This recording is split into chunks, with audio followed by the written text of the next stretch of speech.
আল্লাহ তাআলা বলবেন, মালাকুল মাউত তুমি তো সবাইরে মারছো, এবার তুমি মরো,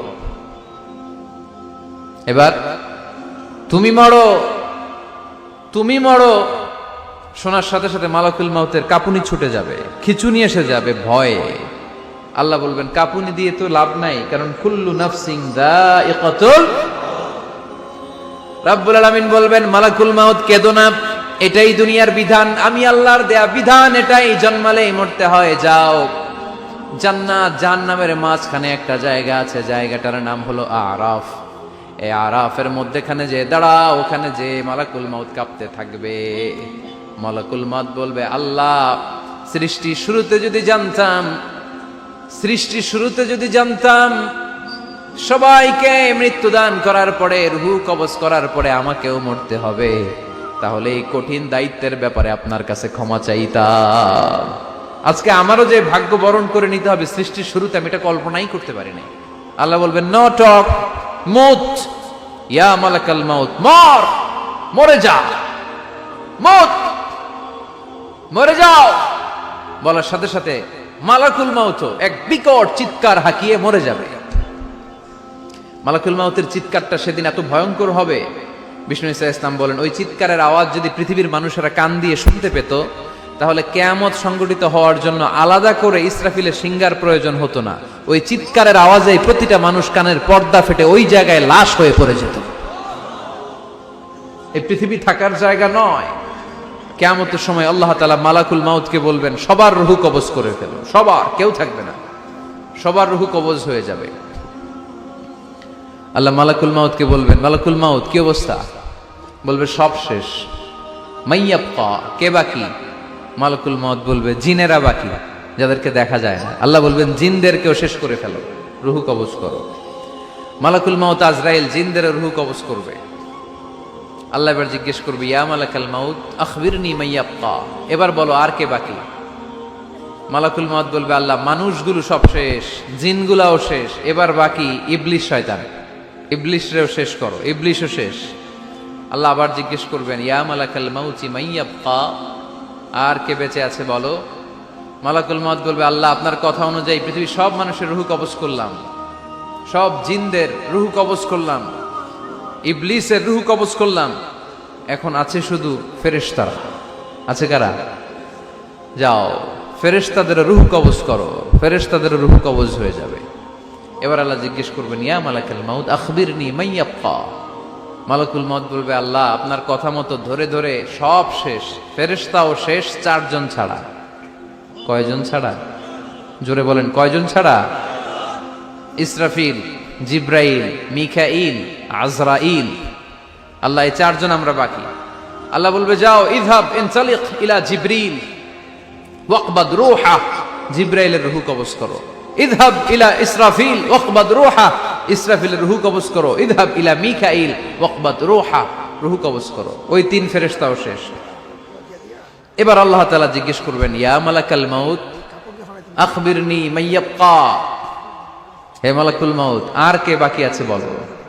মালাকুল মাউত বলবে, আল্লাহ আপনার কথা মতো মানুষগুলো শেষ, জিনগুলো শেষ, ইবলিস শেষ, আমার বাকি তিন ভাই ইসরাফিল, মিকাইল, জিব্রাইলও শেষ, শুধু আমি, শুধু আমি। আল্লাহ বলবেন, কেউ নাই? মালাকুল মাউত বলবে, না আল্লাহ কেউ নাই। এবার আল্লাহ তাআলা বলবেন, মালাকুল মাউত তুমি তো সবাইরে মারছো, এবার তুমি মরো, এবার তুমি মরো, তুমি মরো। শোনার সাথে সাথে মালাকুল মাউতের কাঁপুনি ছুটে যাবে, খিঁচুনি এসে যাবে ভয়ে। আল্লাহ বলবেন, কাঁপুনি দিয়ে তো লাভ নাই, কারণ কুল্লু নাফসিন যায়িকাতুল।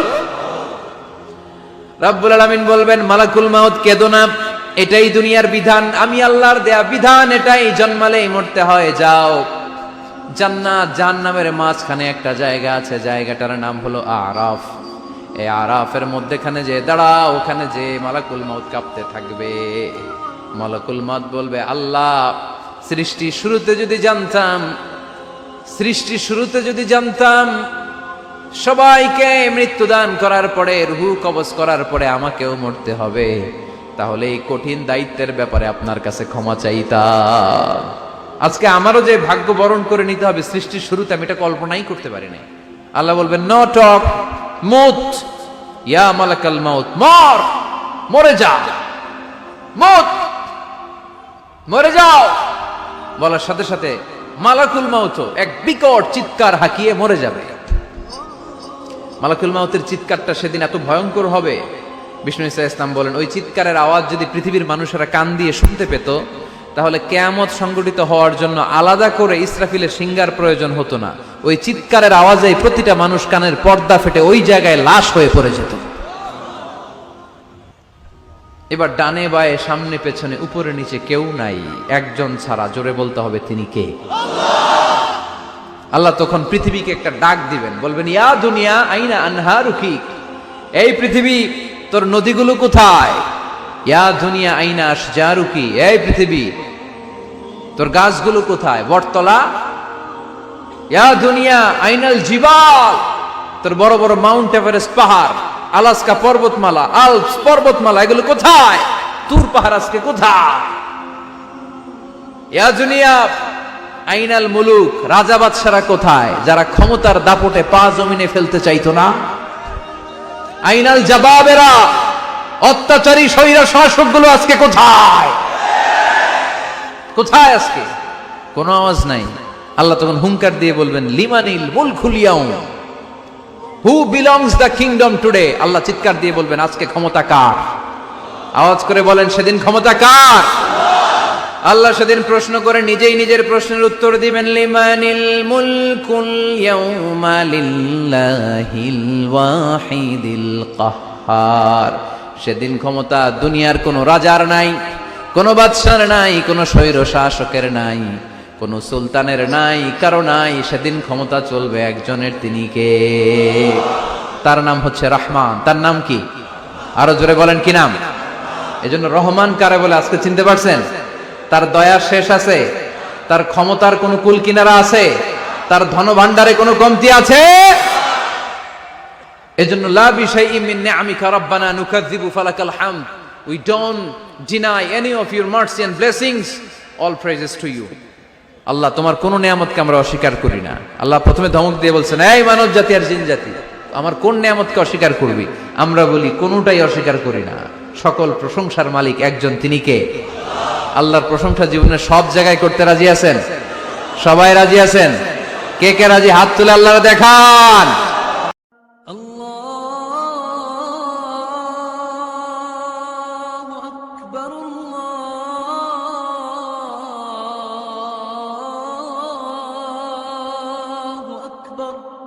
দিন ও আখিরাত ও সওয়াবের জন্য আমাদের ইসলামিক স্টুডিও SCL চ্যানেলটি সাবস্ক্রাইব করুন এবং পাশে থাকা বেল আইকনটিকে প্রেস করুন নতুন ভিডিও পাওয়ার জন্য। Don't forget, subscribe now Islamic Studio SCL and press the bell icon and like and share now.